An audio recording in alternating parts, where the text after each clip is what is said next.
This is going to be my June wrap-up of books, music, journaling, I have 2 books here in front of me. These are going back to the library right now in the next 10 minutes.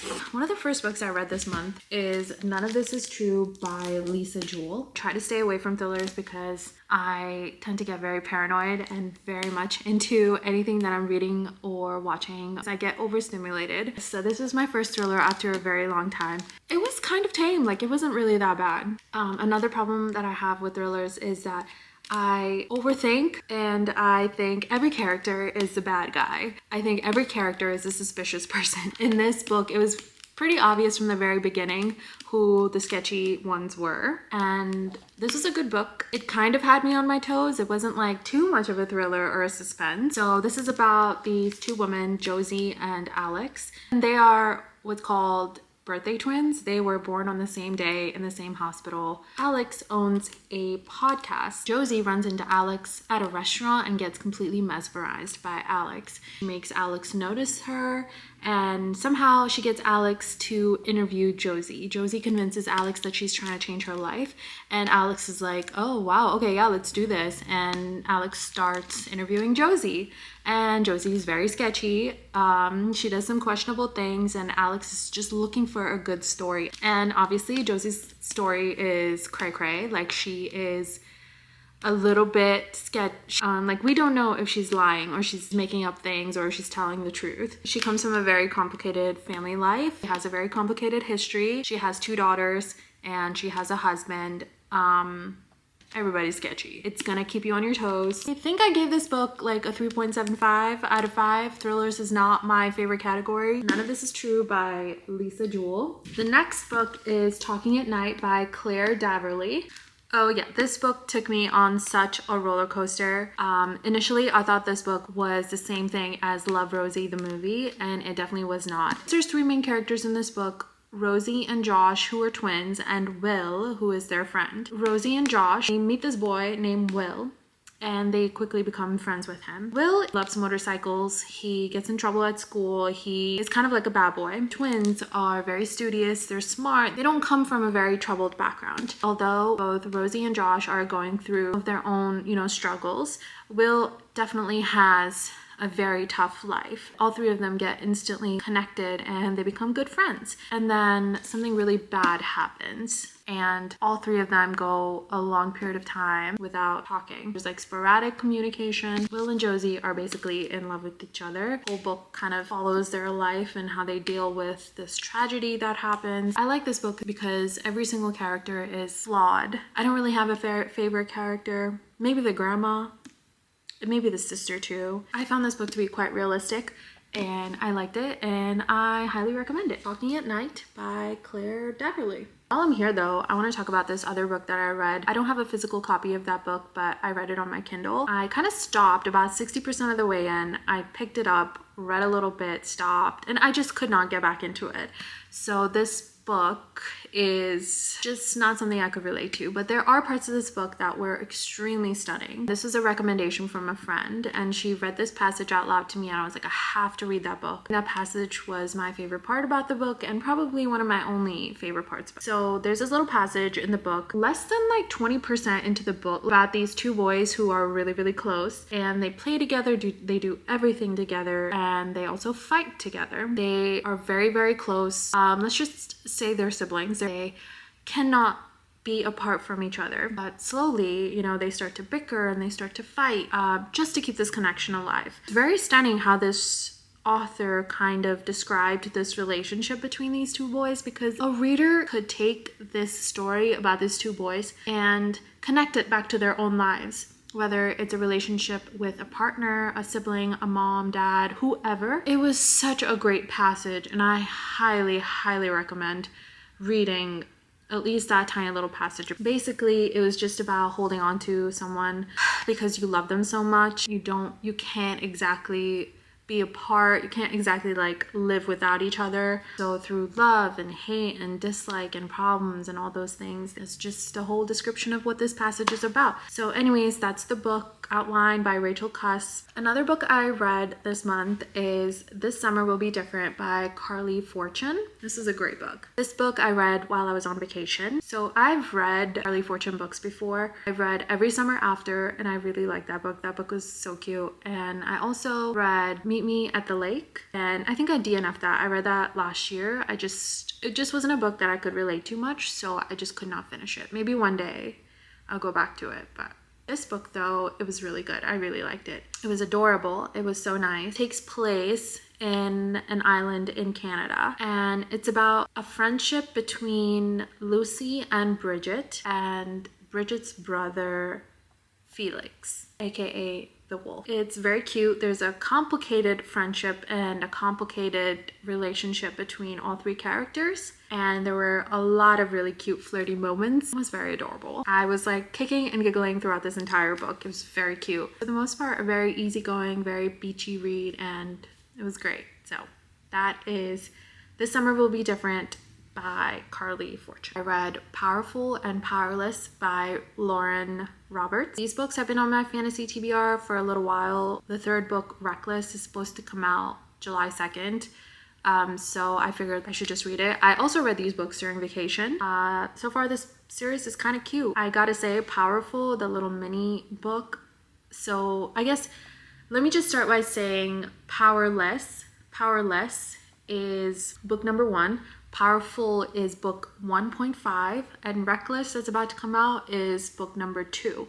So Powerless was about Hayden, Kit, and Kai, and a little bit of Adina. Hayden and Adina are best friends. Kit and Kai are brothers. Hayden and Adina come from, let's say, the Loot, I believe it's called, the slums of Loot, the kingdom of Ilia. Kai and Kit, they're the royal boys. They are sons of the king and are next in line for the throne. Hayden and Dina, one of them has powers, one of them does not, and it took me a little while to figure out which one has powers, which one does not. Hayden and Dina's friendship is very precious. It's quite funny, and they steal. Basically, Adina is a seamstress, and Hayden steals to provide for Adina and herself. Like I said, Kit and Kai are royals. They are the sons of kings, and they're next in line. They have pretty powerful gifts. Their life is not exactly easy. I mean, they have food ready on the table and all of those things, but there's a lot of expectations on them, and their jobs are pretty tough. So there's a little competition, there's a lot of fighting, and there's a love story. Powerful, I read while I was coming back, and it was such a short book. I think it only took me like a handful of hours to finish it. Powerful had me sobbing. It was definitely heavy,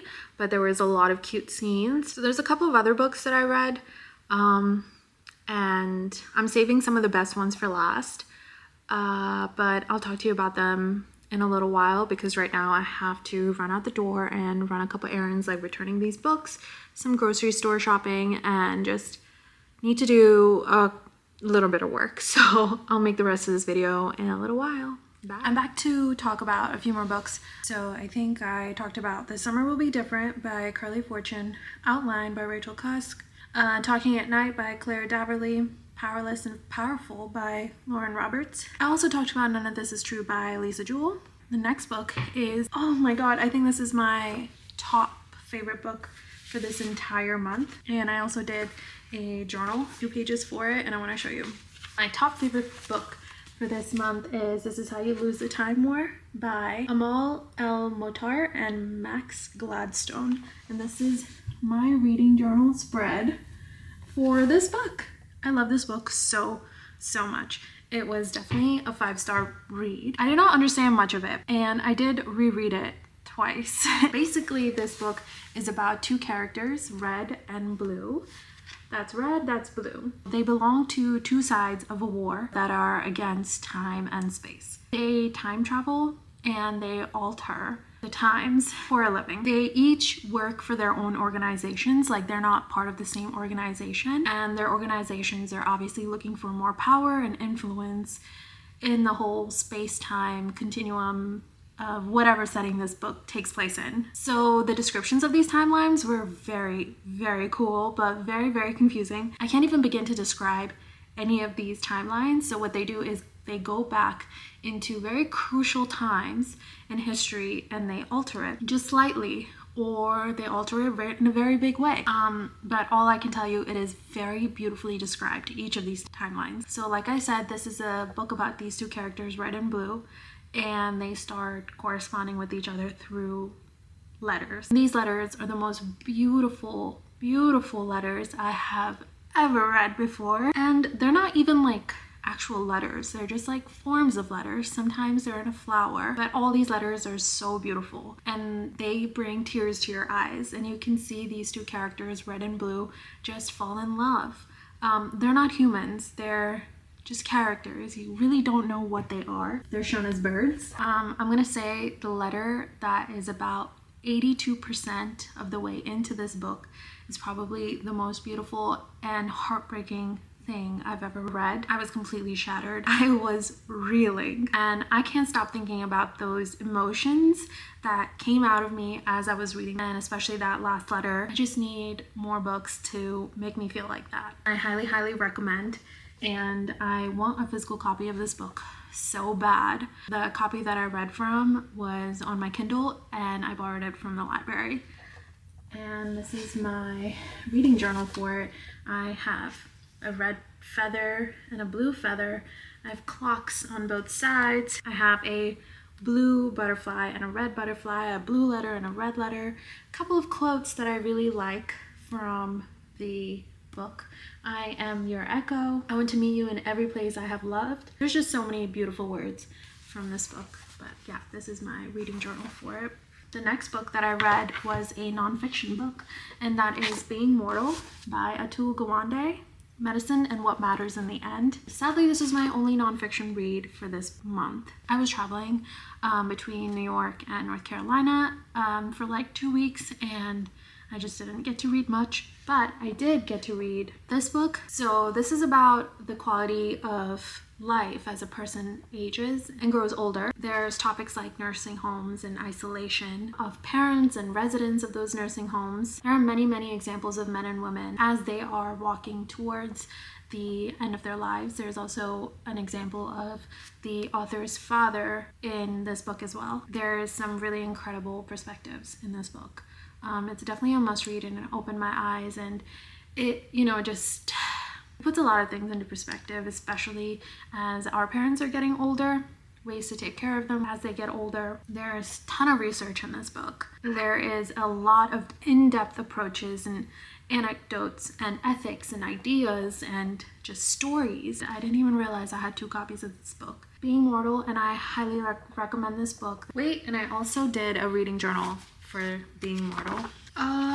Let's see. Being Mortal, reading journal. I just took 2 very big chunks of information that I found really interesting in the book, and I taped it to this page. These are things I don't want to forget, so this is what that looks like. First book that I read this month was Just for the Summer by Abby Jimenez, and that was the 3rd book in the Part of Your World series by Abby Jimenez, and I liked it. It was a solid 4 out of 5 for me, and I did a reading journal for that as well. And I didn't finish it, actually. I kind of left it right here, and I didn't even finish the sentence, but this is what it looks like. My June theme, inspired by the cover of this book, and I just have some of my favorite quotes and what I liked about this book on here. You are not what happened to you, you are what you do next. You turn around, you face it, and you fix it. So that's one of my favorite quotes. Another one is, for the first time in my life, I was capable of love and the loss that came with it. I could handle it now, I've healed enough for it. So yeah, I am totally a Abby Jimenez fan now. So I'm gonna be on the lookout for her next couple of books. Apart from this series though, I haven't read much of her other work, so I'm gonna see what else she has and maybe dabble in. But yes, this Just for the World is the 3rd book in the series. The first books are Part of Your World and Yours Truly. In the series, Yours Truly, the 2nd book, is my favorite. Then the first book, Part of Your World, is my 2nd favorite, and then Just for the Summer is my 3rd favorite. So all these books are adult contemporary fiction, and what I like is all these characters are older than the age of 25. So they're dealing with adult issues that are very relatable. Include like adult friendships, mental illness, and PTSD, divorce, anxiety. But anyways, in this third book, Emma and Justin, they meet on Reddit and they make a pact to date each other so they can find their true love. So what happens is every person that dates these guys, they end up meeting the love of their lives right after they break up with Justin and Emma. So these guys, Justin and Emma, the main characters, they make a pact to date each other to see, you know, if they can fall in love with other people after. It is really, really, really cute. Read a lot of summer books this year so far, and especially these books with the characters dealing with very adult, realistic problems and the solutions that come out of it. It was very just nice to read. So yeah, those are all the books that I read this month. And there's also a couple of shows that I watched this month. Bridgerton season 3. I have not read these books. I've just watched the series, and I've also watched Queen Charlotte. This season was interesting. The cinematography was excellent. It was totally different from her previous seasons. Shonda Rhimes is brilliant. I've read her book Year of Yes, and I love that book so much. The music was fab. Mostly everything was very good. I do have some opinions on certain things though. I'm not a huge Colin fan, to be honest, and I'm not really that big of a huge Penelope fan either. I feel like she's done some really mean things. She's written some really mean things, so I'm not a big fan. As for Colin, I just don't have this like emotion towards him. He just seems like a boy. Penelope though, she's extremely flawed, and I feel like she does grow to a certain amount, and I love seeing that in main characters. At the same time, I do think Penelope gets off way too easy. Another opinion I have, we see a lot of tiny little glimpses into the other brothers and sisters of the Bridgerton family. I, along with many other people on social media, wanted to see a little bit more of Benedict, maybe a little bit more of Eloise, and the other sister, I don't remember her name, but we just got like tiny little glimpses of them, and I feel like these tiny glimpses either give us more or just don't give it to us, because they all added up to be way too much for the entire season. Maybe focus on one character at a time. Benedict is my favorite brother. He is so funny, he is so charming, he is flawed, he is growing, he has so much. His character makes me want to read the books, so I may pick up Bridgerton series. Yeah, I don't know. I think season 4 is coming out in 2 years, so I guess we'll wait. Another show that I'm watching right now is House of the Dragon. I'm on episode 3. Game of Thrones is my OG favorite. I even liked how it ended. Game of Thrones got me through college and school. A lot of very confusing times in my life, so it holds a special piece of my heart. House of the Dragon though, season 1, I thought it was so confusing. The timeline jump, the characters, the names. Oh my god, why are there so many? Viserys? Why are there so many characters with those names? This season is so much better. Every single character is flawed, so I don't really have a favorite character because they're all pretty horrible people.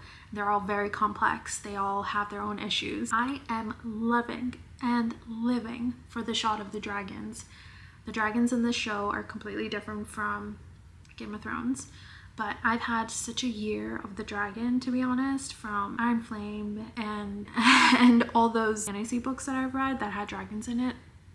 I'm such a huge dragon fan. We get to see the dragons a lot more. One problem I have with this season is, or just this overall show, is all the characters look so modern day. They look like modern day people. Maybe it's their eye makeup, maybe sometimes it's their clothes too, sometimes even their hair, or the way they speak. It just feels so modern day. It doesn't feel like a prequel to Game of Thrones. It doesn't feel like this takes place way before Game of Thrones. There isn't really any kind of like mysterious characters, and I feel like I see too much of real life in this show.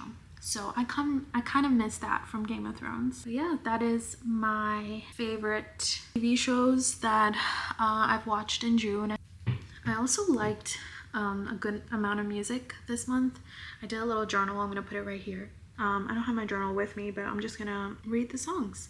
So I really liked Music Taste by Annie Tracy. Her voice is phenomenal. I like it so much. And then Suddenly I See by KT Tunstall. That's the song that goes Suddenly I See. Na, na, na. Oh, and of course Please Please Please by Sabrina Carpenter. Stardust by Zayn. Orange Blossoms by Goldford. Best Interest by Tyler the Creator. Good Luck Babe by Chappelle Roan. And Workout by J. Cole. So those are some of my favorite songs this month. And that was my June 24 playlist. And I have a July 24 playlist going as well. I'm going to show you my favorite pens and highlighters and washi tape. Hold on one second. This is my stationery bag. And this is a bag I use when I'm journaling. So I'll show you my favorite pens. My favorite pen is definitely this Uniball pen in 0.5. It looks like this. It's tiny. And this one writes in black and I love it. I also have the same pen in 0.3 and sometimes it feels a little too thin, but I think I gotta use it more often. It looks like that. This color is so cute. But this color especially, I love this orange color. My favorite highlighters are these Remove by Friction. So these are the Friction Pilot highlighters. So they have a little eraser at the bottom. I have them in a couple different colors and they're my favorites this month. Another favorite is another highlighter. This is the W highlighter IPE, the Color Clean. But anyways, this also has a little eraser at the bottom. Yeah, I really like these. Finally, oh, and my two all-time favorite pens are these like blue and black gel ink pens. I don't know what these are called, but they're my favorite and I have them in blue and black and I'm gonna order these for the rest of my life. They work so well. But yeah, those are my favorites for this month and that's my June wrap up. Hope you enjoyed this video. I'll see you in the next one.